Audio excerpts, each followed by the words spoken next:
Recording live from the Hoban Law Group here in Denver, Colorado, I'm your host, Eric Singular. Welcome to the Hoban Minute. I am sitting here alongside my compadre, Mr. Bob Hoban, and we are talking about the trials and tribulations of a cannabis economist. We're joined by no one better to speak on this subject than the founder of Whitney Economics, Mr. Beau Whitney. Beau, thank you for being here with us this evening. Thank you. It's a pleasure for sure. And I say trials and tribulations because with an emerging market, an emerging industry like the hemp and marijuana sectors are, I can imagine that the job of an economist is a little more difficult than in a mature industry where we have complex reporting, complex accounting of the supply chain. Just give us a sense here. Do you think trials and tribulations is an accurate depiction of what it's like to be a cannabis economist? I think it's spot on. There's just the thing that makes it a little bit of a challenge is the lack of data, reliable data out there, the lack of harmonized data sets from federal governments and the like. And so it really requires a person like me to delve into it, to really get boots on the ground, talk to people constantly, and really assess what's going on. But having been in the industry now for 7 years, I've built up enough of a knowledge base to where I can predict what's going on with a fair degree of accuracy. Let's talk a little bit about that background that makes you so well suited to take on that challenge. Tell us a little bit about your background before the cannabis industry. Yeah, before I delved into cannabis, I was doing two roles. One, I was involved in the supply chain and doing applied forecasting, applied economics in the semiconductor industry, first at Intel and then at Corvo. And then I was also teaching economics at the university level. And that background, especially in the supply chain side, I brought into the cannabis space initially as a consultant and then as the chief operations officer of a vertically integrated cannabis company here in Oregon. You know, Beau, you and I, we've known each other for several years now, and frankly, we've traveled the world together. If you think about it, we've been together in places like Panama and in Zimbabwe, of all places, near Victoria Falls, and I think Israel and a couple of other places for certain. And you did a lot of work for many years with the New Frontier data. And what did you learn in that process that applies now, just about the inconsistency of the information that underlies the data, and how do you mine appropriate data that can help people make good decisions in this context? Yeah, we have traveled the world together, and just to think even 7 years ago that I would be traveling around the world talking about cannabis, it blows my mind, to be quite frank. What my experiences at New Frontier did was, and I'm really grateful for the experiences I had there, it took me from being a regional analyst, a specialist on, say, the West Coast cannabis in the U.S., and it took me to become more of a national and international figure. And it gave me that exposure to the entire market. So I'm really quite grateful for that. The thing where I've differentiated myself, and I started this at New Frontier and I've continued it on with my firm, is a lot of the data people tell stories about is backward looking.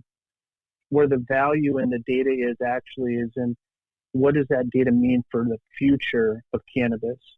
So I've been able to develop that skill, the predictive tools and the like, in order to project what does the data mean in the future, what does the data now mean for the future? And I think people have really grasped onto that, seen the work that I've done, developed a body of work, and now with those predictive tools, people really have reached out to me on a pretty consistent basis. Now, when you talk about data, of course, there's multiple sectors to our industry. There's the quote-unquote marijuana sector, of course, which revolves around adult use and or medicinal states and those sort of intrastate commerce. That has been additionally made more complex by the fact that it's global in scope now, and that we see products quite literally moving across the supply chain on an international basis. And then you've got industrial hemp, and I know you split your time in terms of your analyses between those different sectors. And the industrial side, of course, is not limited to industrial uses of the industrial hemp plant, but rather includes cannabinoids and extraction technologies and commerce in different places, all against the backdrop of not having uniform regulations. So how on earth do you begin? Because you came at these things when there really was no pathway or pattern. Certainly there were methodologies that were utilized in other fields, methodologies that you were trained in your education and training. But how do you even go about gathering data in something that's brand new?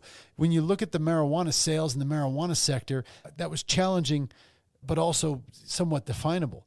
How do you look at something brand new like CBD, when New Frontier began to put out some of the first reports, presumably with your input and deep participation on CBD and cannabinoids? How do you even begin to go about gathering information that's indicative of market trends and pricing? Some of the tools that served me quite well was not only looking at the data that was available in the normal institutions of the federal government and but also to utilize survey data and to then follow up on that survey data and talk to people, and then to try to triangulate some of the observations from one data set into another. And once you are able to triangulate that, then there's a compelling story to tell. Those interviews post-survey have been really critical for me, because you always get a nugget out of each and every conversation that you have. Each participant has a story, and those stories are worth telling and airing and exploring. So it's been through the use of some of the data that's out there, standardized, and then extrapolating using some of the survey data as well. And then I've also, in some instances, I've asked some of the questions that's a little bit atypical of your standard economist. I've been more focused on the business of things and what does the data mean from a business perspective. And that's been really valuable, so that people can answer questions about their business, leverage not only the data from a theoretical economics perspective, but then take that data and apply it to their day-to-day operations. And that's really what separated me from the rest of the pack. As Bob pointed out, the industry is now global in scope. And I had a question that came to mind when you used the word predictive. And this is, I guess, more so a question related to the hemp side of the industry. But there are other places in the world, other regions, where there is a more mature market for this commodity. And I'm thinking about Europe on the industrial hemp side. I'm thinking a lot about Canada on the hemp grain side. And in your journey of trying to make sense of what's going on in the United States around the industrial hemp supply chain and where the market is at, the economics of it, how important or not important has it been to look at these other more mature markets internationally? Yeah, that's a great question. So my approach has been to look at these markets from an example perspective, and then look at the differences between Europe, between Canada, between the U.S., and then account for those differences in my modeling. The environment right now in the United States, especially on the industrial side, is so nascent. So while there's parallels between these more mature markets, you really have to account for that nascent stage of the U.S. market and then work from it within that. And there's actually a fair amount of data, especially on licenses, especially on number of processors, number of growers in the space, number of acres. If one looks at that from a business perspective and then uses that data to model out, combining that with surveys, then there's a lot of information actually about the U.S. market. You know, one thing that holds up market development, of course, is regulation and or legislation, legality, in fact. And when you're talking about the marijuana sector, certainly that's challenging, but there are signs that the Democrats in charge here in the United States, of course, would move forward in some kind of cannabis legalization or perhaps regulatory reform. But the same thing applies on the CBD side or on the industrial hemp side, considering that there really aren't concrete regulations that are uniform from the FDA in that instance concerning CBD as an ingredient.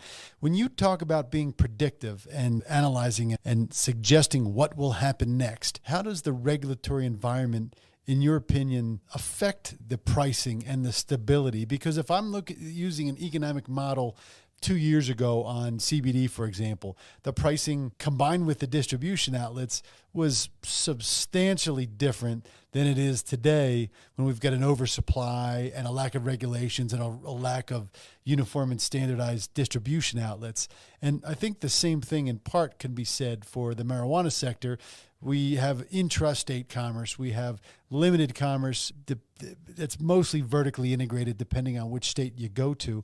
And all of those things create artificial market restrictions. How do you predict what's going to happen next and when it's going to happen? How do you create and build those things into a model so that somebody cannot just say, when it's legal, we're going to have billions of dollars worth of revenue?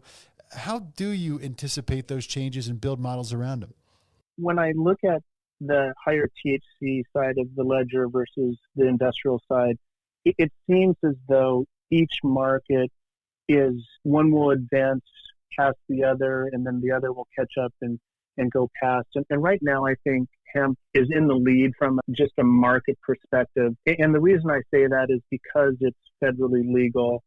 There's interstate commerce and the like, but that doesn't mean that it's without its challenges. Right now, that regulatory uncertainty is one of the greatest existential threats to the market. And what the federal regulations or the murkiness associated with them is doing is it's creating enough uncertainty to create risk aversion in the eyes of these investors. And it creates uncertainty around product deployment and development. Whereas on the higher THC side, because it's siloed in nature, you understand the rules of a given state, even though there's this overhang of the federal illegality. Right now, though, what I've been focused on is providing inputs and educational materials into Congress on 280E tax reform, banking, and interstate commerce. I feel like those are the areas that if you make incremental change, there can be a great deal of positive benefits to the market. When it comes to predictions, what I do is I look at each one of these issues that are creating these existential threats, and then I account for them and say, if A happens, then the result will be X, and if B happens, then the result will be Y. And it's just by demonstrating this connectivity and cause and effect that people can then make decisions based on data and some of the insights as well. That's a great point. And one of the things that we have heard just time and time again on the Hoban Minute podcast is governments becoming more interested in the high THC product and creating a pathway to legalization because of the economic stimulus that it may bring in a post-COVID world. You pair that with the very positive year that Colorado had in cannabis sales. It seems that Oregon also had a very good year for sales, and you have to ultimately come back. If the federal government in our country or governments around the world are really interested in the economic potential of this industry, they're going to want to see some real data to support it beyond what we've seen enough of in this industry, which is just people talking about how great it is. Let's put some real numbers in front of politicians and political figures and decision makers to help them get incentivized. And it did sound like what you were just commenting on as well, as far as the tax reform, the 280E, it could be addressed a little bit in the Safe Banking Act. And while we haven't really spoken a lot about some of the updates we've seen here in the past couple of weeks, the way that Senate Majority Leader Schumer and others seem to be very supportive of that legislation. All of that just makes a compelling case for the work that you do in providing this kind of data so that our decision makers can make decisions. Well, Eric, to that point, and Beau, I'd love to get your thoughts on this. when you think about it, it's not sufficient to go in and go, come on, guys, this is a plan that has 50,000 uses, and look at what's happening. There's a great demand, and all of these things are just so obvious. That's not obvious to the rest of the world, which is why data matters so much. And if I recall correctly, I think on the last day of one of the events in Zimbabwe, you were caught up in a number of meetings with government officials from different jurisdictions across the African continent. There were folks from Rwanda and Uganda and Zimbabwe and Eswatini and many other places. How much value, or how willing were they to receive the value from the data that you guys work so hard to put together? Is that critical in their minds, or do they just implicitly think that, yep, this is going to solve our economic woes? Oh, no. A majority of my work right now is on outlining and educating on the economic development and the economic potential of both medical, adult use, and industrial cannabis. In my experiences in Africa, what they were interested in were the benefits that could be derived from hemp or the higher THC medical side of things, the job creation, the reduction of healthcare expenditures, the tax revenues, and the opportunities to open up new international markets. And so they were highly interested in that, but they had never really been walked through what it would take in order to accomplish those goals of economic development, job creation, taxes, and the like. And that's why it was so rewarding to go there and to talk about this, show them the models, and demonstrate the true potential of the market. I think there were two aspects of that which were most rewarding. One, I mentioned to the president's attaché of Zimbabwe, I said, some of your taxation schemes and ownership schemes are a little bit counterproductive to the development of the market, and take some of those tax monies and apply them to schools and build schools. And that really resonated with him.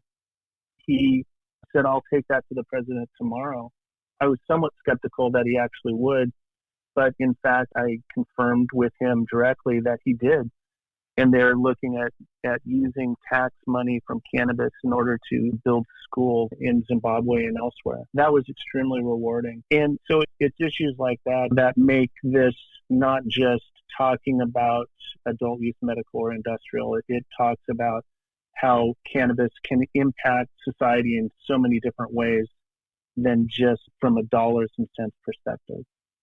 No, that's really good perspective. And we've wanted to have you on the podcast for some time, but it's a bit timely now because you've recently put out a report, and I've read the executive summary of that report, and I understand all the work that goes into it. But can you tell us a little bit about the industrial hemp report and other reports that you put on a recurring basis, and how folks might get in touch with you and or utilize those reports? Yeah, I put all my reports on my website, whitneyeconomics.com. With respect to the industrial cannabis side of things, what I've been trying to do is I've been trying to define what the entire value chain is of hemp.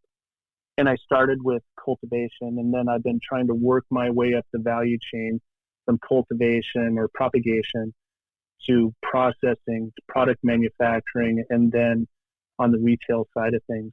There's a lot of focus right now on the retail side, but people don't understand how dependent the retail side of things is to the rest of the value chain. What I've also been trying to do is I've been trying to create a time series where I have these data points, create benchmarks and milestones, and then use that perspective over time to show where the market is going and what's going on. On the cultivation side, I just basically reached out to 10,000 people, and I got their emails directly and sent out emails to them and asked them to participate in the survey. And people were very generous with their time and with their inputs. And the results of the surveys were stunning.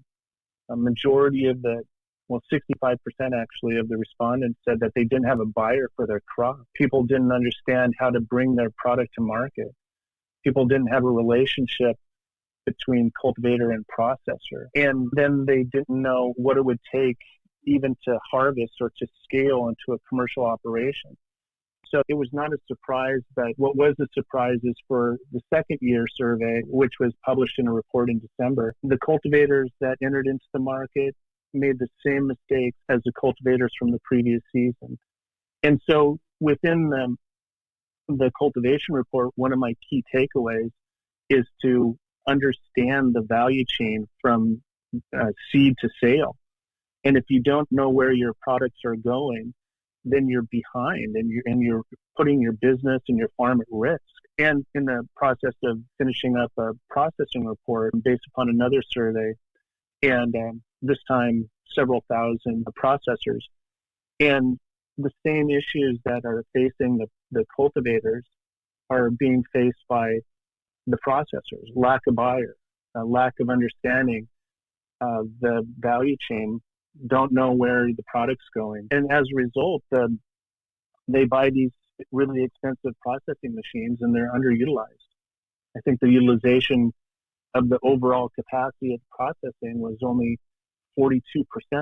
So when you've got these really expensive machines and they're not running full capacity, especially when I had calculated the excess of biomass in the market at 135 million pounds, there's really no reason why those machines shouldn't be running.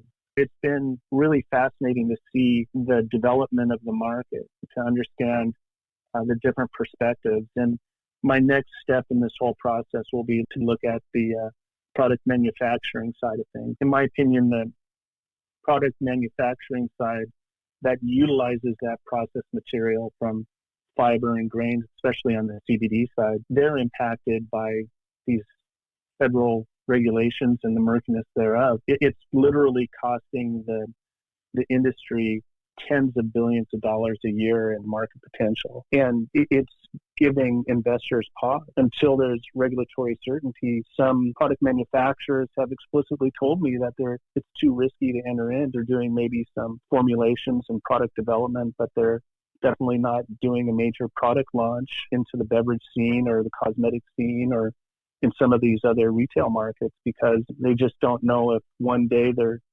going to be shut down by the federal government. And all of this is interrelated. And until there's a bit more certainty on the industrial side of things from a federal perspective, there's going to be a lot more uncertainty and a lack of development into the market as a whole. No, there certainly is. You're preaching to the choir here when you talk about you have to know what your buyer at least looks like. What's the profile of that buyer? What good is a license or a production facility or a cultivation facility if you don't know what the profile of your buyer is? That's been a major problem in this industry. You know what? Another major problem, I think, in the industry that really people don't get their minds around, it doesn't take that much biomass to satisfy the entire regulated commercial market. There are some of the largest CBD companies in the world, which relatively speaking to other industries are not that large, but they can produce their entire global supply on less than 50 acres worth of industrial hemp, for example, for their entire needs for the entire global supply. It just doesn't take that much plant material to satisfy the needs if the purpose is primarily for extraction, which is why, to your point, we need to really expand those uses and look at infrastructure for the industrial uses of the plant, from plastics and so forth and so on. And that requires significant investment, significant time, significant government policies and incentives. Yeah, Bob, I think that the difference in investing in industrial hemp is a lot of these investors have to not only invest in creating the supply, but they also have to create the demand. And because you're doing both sides of that ledger, that takes a very unique skill set from an investment perspective to develop both sides of that infrastructure. Not all of them are going to do it, and not all of them are going to be successful. But what Whitney Economics is forecasting is that there's going to be this major fundamental shift in the perspective of the cultivation requirement. We are looking at a shift over into the fiber space and into the grain space, particularly once FDA approval comes along for hemp for animal feed. And I'm forecasting that to occur within the next 12 to 24 months. And once you have animal feed the grain market can really mature and blossom. I'm also thinking, and what we're forecasting here is that as the automobile industry transitions over into electrical vehicles, then there's going to be this tremendous opportunity for composites and fibers on the fiber side and textiles and the like, just to support the automotive industry. By 2030, we're forecasting that 7.5 to 8 million cars per year manufactured in the United States are going to have hemp in them. The timeliness of your cultivation and processing report could not be better as we approach this 2021 growing season. And the new paradigm that you are preaching around understanding the entire value chain before putting those seeds in the ground is just critical, because the days of if you grow it, they will come, or if you build it, they will come, just don't pencil. We thank you so much for the work that you do and for sharing it with us here on the Hoban Minute, and we will make sure to highlight when that processing report does come out that folks can go and find it on whitneyeconomics.com. But Beau, we thank you so much for your time today and for really being a pioneer here in this new perspective, which is so desperately needed in this country to get this industry to the next level. So thank you. It's been my pleasure. Thank you for having me. Thank you for listening to this episode of the Hoban Minute. Do you have any ideas for episode topics or guests? We would like to hear from you. Reach out to us at media@hoban.law and stay tuned for more on the Hoban Minute.